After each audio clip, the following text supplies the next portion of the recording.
झूठे इतिहास के पन्नों को मैं फिर ललकारने आया हूँ। नीच धर्मियों को श्रेष्ठ बताने वालों को मैं फिर धुतकारने आया हूँ मैं सच्ची वीरता की गाथा तुम्हें सुनाने को। मैं आया हूँ वीर अभिमन्यु का अंतिम युद्ध बताने को। लाख प्रयत्न करने पर भी कुरुओं से युधिष्ठिर बंदी ना बन पाए थे। इसी चिंता से भ्राता दुर्योधन द्रोण समक्ष रोआं से होकर आए थे। द्रोण कहे, सुनो दुर्योधन, मैं सदा प्रिय तुम्हारा चाहता हूँ, पर सब्यसाची के रहते धर्मराज को बंदी बना नहीं पाता हूँ। कृष्णार्जुन रण में वीरभद्र से विध्वंसक युद्ध किया करते हैं, और जिसकी रक्षा स्वयं पार्थ करे उसे देव दैत्य गंधर्व भी बंदी बना नहीं सकते हैं। पार्थ वीरवंत वो तेजवंत वो ग्रीष्म कभी कभी वो वसंत, वीरों का वीर वो संतों का संत, समरांगण में दिखता वो अनंत। तुम कहो दुर्योधन धर्मराज पर कैसे करें हम प्राणघात, जब स्वयं गांडीवधारी खड़ा है उनके साथ। रणभूमि में दिखता वो जैसे भोलेनाथ, हम डाल डाल वो पात पात। अब मुझे दिखती नहीं कोई युक्ति, लाऊं कहां से वो शक्ति, बस किसी तरह पार्थ को युद्ध भूमि से दूर जो तुम ले जाओगे। पांडव सेना से किसी श्रेष्ठ योद्धा की मृत्यु आज तुम देख पाओगे। पार्थ के दूर जाने पर फिर रणभूमि में चक्रव्यूह सजाते हैं। चक्रव्यूह ऐसा एक व्यूह है जिसे देव दैत्य गंधर्व भी भेद नहीं अब पाते हैं। योजनाबद्ध तरीके से सामशप्तकों ने जिष्णु को दक्षिण दिशा में रण हेतु ललकारा था। यहीं से शुरुआत हुई थी उस क्षण की जब अनंत गगन में गूंजने वाला वीर अभिमन्यु का जयकारा था। फिर जिष्णु की अनुपस्थिति में चक्रव्यूह ने पांडव सेना को संतप्त किया। मैं भेदूंगा इस व्यूह को, वीर अभिमन्यु ने वचन सुनाकर धर्मराज को था आश्वस्त किया।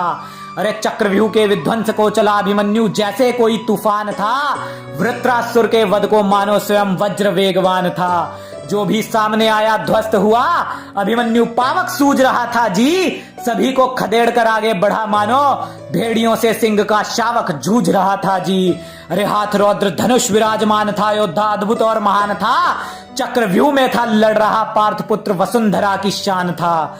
अभिमन्यु का शौर्य देख फीका, गुरु श्रेष्ठ द्रोण के चेहरे का रंग हुआ। सभी योद्धा अचंभित देख रहे अभिमन्यु के हाथों द्रोण का चक्रव्यूह जब भंग हुआ।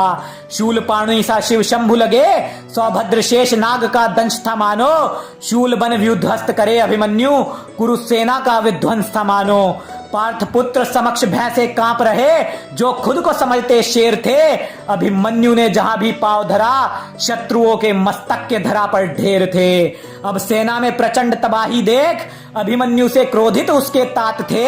सम्रांगण में अब अभिमन्यु से दुर्योधन को करने दो दो हाथ थे। दुर्योधन की दुर्दशा हुई, दृश्य वीरता का अद्भुत दिखा दिया। और योद्धा किसे कहते हैं अभिमन्यु ने उस दिन तात को अपने सिखा दिया। दुर्योधन को हुई क्षति भयंकर, द्रोण परिस्थिति भांप गए। बड़े बड़े योद्धा वीर सौभद्र को रण में देख सिर से पांव तक थे कांप गए। द्रोण कृपा अश्वत्थामा वृषसेन कर्ण कृतवर्मा सभी ने पार्थ पुत्र को घेर लिया।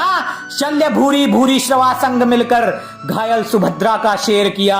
अरे तेज देख अभिमन्यु का रण में कण कण में भैरव राग चला, और दुर्योधन को अभिमन्यु से छुड़वाकर हर कुरु सैनिक रण छोड़कर भाग चला।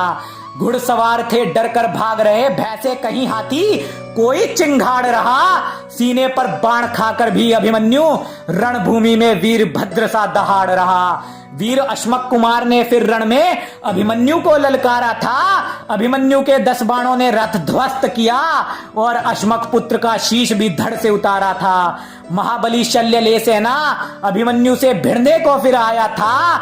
जब अभिमन्यु के पैने बाण चले शल्य को सबने रथ की बैठक में बेहोश पड़ा हुआ पाया था। सभी ने मिलकर आघात किया, अभिमन्यु को लहूलुहान किया, पर घाव तो वीरों का गहना है। देख शौर्य अभिमन्यु का तीनों लोकों ने था जान लिया। कर्ण द्रोण कृपा अश्वत्थामा सभी वीरों ने मिलकर युद्ध प्रचंड किया। द्रोण की सेना संग सभी युद्ध से विमुख हो भागे। पार्थ पुत्र ने तोड़ सभी का घमंड दिया। अभिमन्यु के रुद्र तांडव से सहमा शल्यराज का भाई था। अभिमन्यु के तीरों से टुकड़े टुकड़े शरीर हुआ। शल्यराज का भाई भी धराशायी था।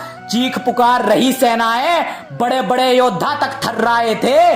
देख अपने श्रेष्ठ शिष्य के पुत्र का शौर्य, गुरु द्रोण भी मन ही मन हर्षाए थे।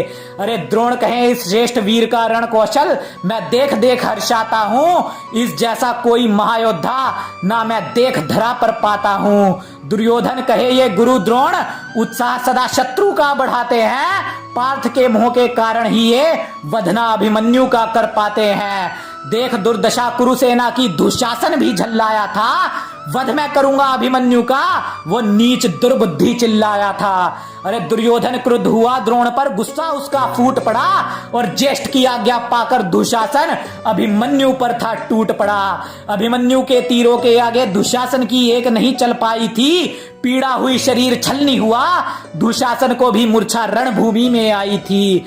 अरे दुर्योधन ने देख भाई की हालत, राधे कर्ण को था आदेश दिया, जाओ युद्ध करो इस अभिमन्यु से जिसने रुद्र की भांति चक्र व्यूह में प्रवेश किया।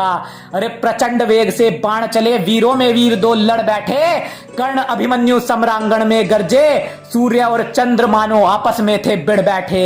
राधे कर्ण खड़े बेबस बेचारे, अभिमन्यु के समक्ष लहू लुहान थे। अर्जुन के बालक के आगे पस्त हुए और खुद को कहते अर्जुन से बलवान थे। विदीर्ण कवच कर्ण का हुआ, अभिमन्यु समक्ष काल खड़ा थर्राया था। भाई की खातिर अभिमन्यु से लड़ने राधे कर्ण का भाई साथ रणभूमि में आया था। अरे रणभूमि में अभिमन्यु ने कर्ण को अद्भुत वीरता का दृश्य दिखलाया था।